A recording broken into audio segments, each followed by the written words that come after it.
Just lead off with this. Yeah. So I'm here with the guys from GRG, the training group that I work with here in North Dakota. So if you guys are interested in getting training or even just finding out more about what they do, Garrison Readiness Group, definitely a good way to find them. If you know how to Google things, I think you should be able to by now. Yeah, we're on the socials. I'll leave some links down below. Yeah, or I will. That. You won't. So, okay. But yeah, your page. Sorry, you can't. It'll be marked spam. So, because we're out here, 86. We're gonna just discuss a couple things because you guys are trainers. You work with a lot of new shooters. You've seen kind of like the spectrum when it comes to beginner to advanced, when it comes to especially mistakes that have been made and things that you could probably put out there in the sense of advice for new shooters and mistakes they can avoid so that maybe they don't waste money or waste time or find out the hard way that something's not going to work well for them. And I was just kind of hoping to pick your brains for some like the biggest mistakes or the most costly, problems to avoid when getting into some of this stuff because it's expensive. It takes a lot of time to put it together, and you can waste a lot of time trying to swap things out and fix problems that didn't need to exist in the first place, right? So because of the type of video this is, we're going to talk with Tyler first, who has been marked the group fed. And I think that's fine because his advice is probably going to sour some people's opinions or attitudes, which is good. And that way you have a reason and an excuse for why he is the way he is. So go ahead, Tyler. Let's talk about your point on what you feel people could learn from in the sense of maybe optics selection, right? Let's lead off on a bad note.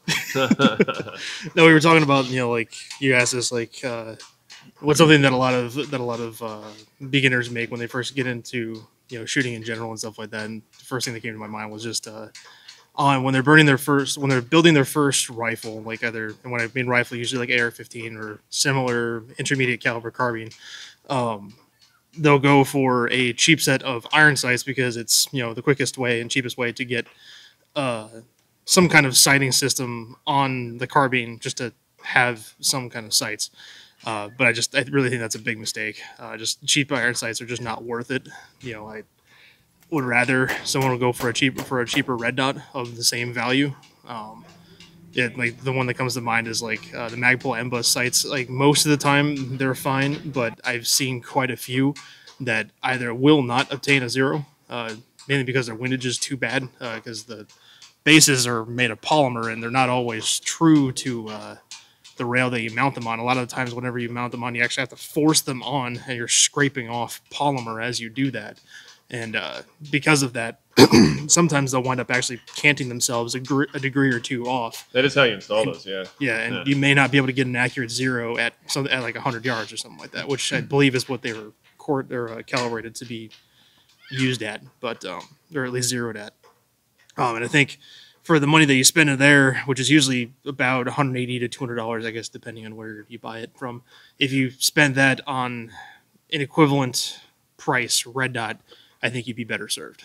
Yeah, I think like M-Bus, you can get a M-Bus backup sight kit, like front and rear, I think for like $120, $140. Mm-hmm. But you can get a Sig Romeo 5 for $120, right? Right, and I think the average beginner shooter would be much better served by that Romeo 5 than those red dots, just because of you're not having to occlude your target when you're aiming with it. And I understand that people are very accurate with iron sights, but that typically is much higher quality, much better sights with a further sight radius than what you can typically find on an AR-15. So you're capable of making those 500-600 meter shots, with your iron sights on your 20-inch, musket or whatever. But and on the typical carbine, for the typical things that we're worried about as preppers and as responsibly armed citizens, I believe a red dot is just a better, more versatile and more valuable optic system. And probably, in all honesty, easier for a new shooter to get good with. Right. Put dot on thing and pull trigger, and bullets will hit somewhere. And see it at night or in day. Right. Or anytime. Right? That would be one of the chief benefits, I would say, is that you can see things in low light. If you have black sights, unless they have some kind of tritium, if you're aiming at a dark target in low light, you're not going to see them. Right. You're just not. Whereas, with your red dot, you can turn up and down. And yes, batteries can fail. Yes, batteries can run out. But, if you get into something like a Vortex Spark, their Spark AR, it takes AAAs. Most people have AAA batteries just laying around. Yeah. And The thing is, if you really need your iron sights that bad, again, it's not, or optics aren't always necessarily mutually exclusive with iron sights. You can have both. Right. You can, if you really need to have iron sights, you can have a true co-witness or a lower 1/3 or whatever you want. Later on down the line, after you acquire that item first. I like it. I mean, it's reasonable, and I know a lot of people will probably get upset with that. But when people say, iron sights, like iron sights won 2 world wars, but like the iron sights that are on the, M1 Garand are really nice iron sights. Those aren't the iron sights you get when you throw $20 UTG backup sights on your AR. You know what I mean? It's just, there is a difference. So I can appreciate that. I know some people are going to get mad. It's fine. So what about you, Demrick? You got anything you want to add in the sense of like mistakes or things you've seen happen with newer shooters or people like new to this kind of genre of, let's just say, advanced shooting or like prepared citizen shooting? Sure. One thing I've noticed personally, because we've got people in our mutual assistance group, is that they'll go out and they'll buy this new fad gear. They see this new optic come out, or they see a new gun or a new plate carrier or helmet or nods, whatever you want to call it, and they just go and buy it, and then it turns out that it's not as great as everybody was saying it was. And I mean, it's one of those things where trial and error, but I mean, we've got how many buckets full of holsters at our disposal, just because it's like, oh, this is the new thing, let's try it out. And we tried it, and then something new comes out, and it's like, oh, well, this is new, I'm going to ditch my old holster and grab a new one. And that's not entirely out of the realm of like financial responsibility, because they're not overly expensive until you buy 10 of them, and then it's like, oh, there's $1,200, there's $1,800 that you could have spent on a decent set of nods or a better optic. And I think what I'm getting at is the fact that people spend minute amounts of money here and there and here and there, and then they're like, oh, well, that's too expensive, I can't afford that one thing. And it's like, yeah, because you spent all that money on 10 useless things. Exactly. Thank you. And I mean, I'm guilty of it myself in some respects, because I've got probably a dozen holsters in that holster bin. We all have useless stuff, Yeah, and those holsters, I mean, certainly, yeah, you could go back and resell them if you wanted to, but I'm using holsters as an example, but it could be anything. Where did the holster touch you?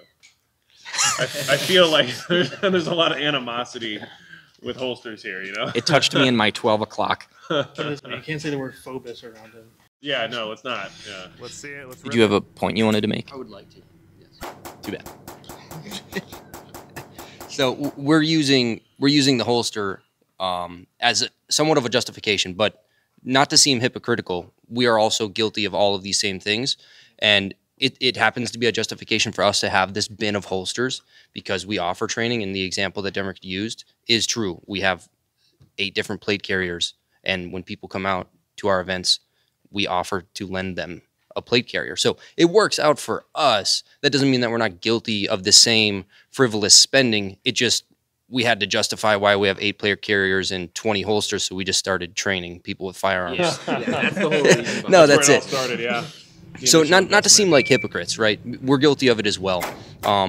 Cumulatively, you've spent $2,000 on a bunch of piddly things when truly that could be a quality but mid-tier AR with a quality but mid-tier optic, a quality but mid-tier handgun with a quality but mid-tier holster. And then you're set. The rest of the money can be allocated toward actually training. And find some buddies and use their stuff. Just use their stuff. Use their stuff. Try it out. It's nice to have your own things and know that you're self-reliant in that manner, but try the spectrum and then find out what you're catered to. Tyler and Magic are both running chest rigs right now. Today I had my plate carrier with me. I can downsize my plate carrier into a chest rig by just pulling the placard, but you'll see that Tyler prefers having a chest rig, and that's been his preference, and he's found something suitable for him. Even though he owns a plate carrier too, that seems to be his fancy, is a chest rig, and that's fine. He's going to be useful with that, and you need to find how you're going to be most useful and what actually curtails to your needs and your desires, whatever your plan may be, financially and physically. What are you actually even capable of carrying, right? And we all get into this idea forgetting that we may have to carry this stuff, Yep. you know?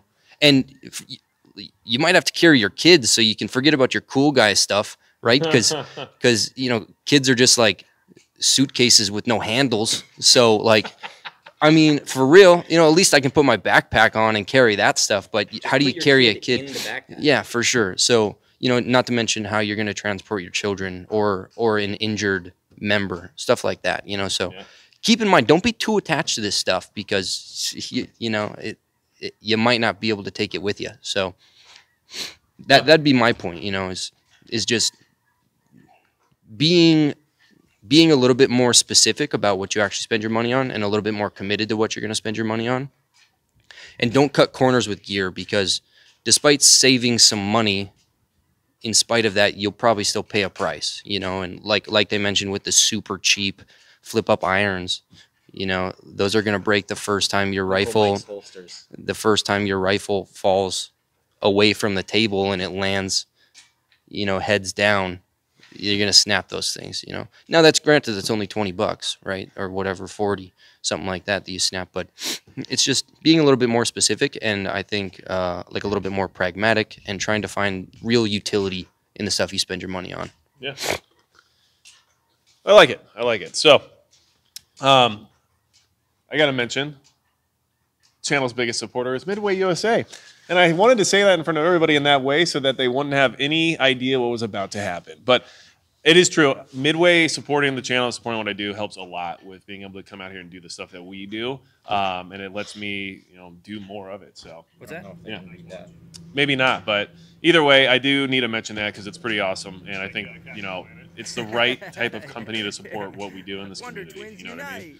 I just wanted to touch base with everybody on all that, kind of get some thoughts and opinions on that. Appreciate you guys being out here, helping me learn some more, getting some shooting done, and then We didn't really have a choice. yeah, shh, don't tell them. We'll do it again soon, I promise. Thanks, guys. Absolutely.